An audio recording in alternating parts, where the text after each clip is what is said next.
Hello दोस्तों, आप सभी का स्वागत है निकी वॉइस ऑफिशियल चैनल में। सच्चे दोस्त। एक शहर में राजा नाम का एक लड़का रहता था। उसके पास बहुत ज़्यादा पैसा था।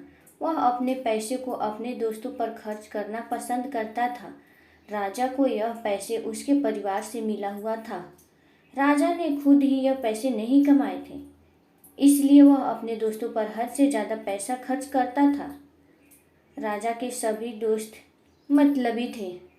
वह सभी राजा के पैसों के लिए दोस्ती किए हुए थे। राजा के दोस्तों में ही एक दोस्त था जिसका नाम राजू था।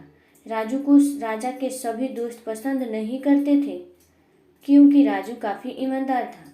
वह राजा के पैसों को बर्बाद नहीं करता था।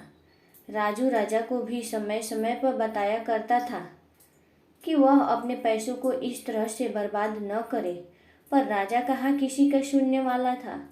राजा के दोस्त राजा का कान को भर कर राजा और राजू का दोस्ती खत्म करा दिए। समय बीतता गया और वह भी समय आ गया जब राजा का सारा पैसा खत्म हो गया। धीरे धीरे राजा का सारा जमीन भी बिक गया। अब वह कहीं का नहीं रहा।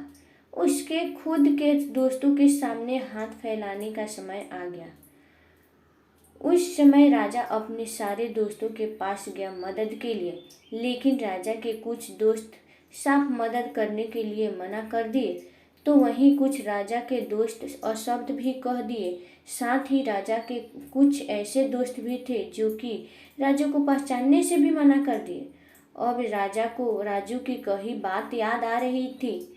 सभी दोस्तों से मिलने के बाद राजा वापस लौट रहा था, तो उससे रास्ते में राजू मिल गया। राजू से राजा ने रोते हुए माफ़ी मांगी। राजू ने राजा को गले लगा लिया। अब राजू ने राजा को अपने घर ले आ गया।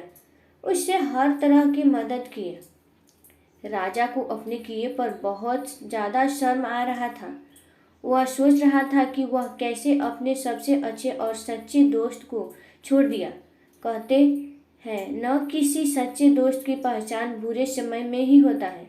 जैसे इस दोस्ती की कहानी से राजा का सच्चा दोस्त राजू राजा को बुरे समय में मदद किया।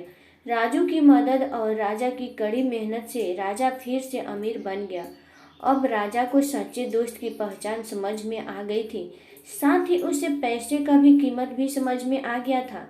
दोस्तों, हमारे बहुत से दोस्त तो होते हैं, लेकिन कुछ ही सच्चे दोस्त होते हैं।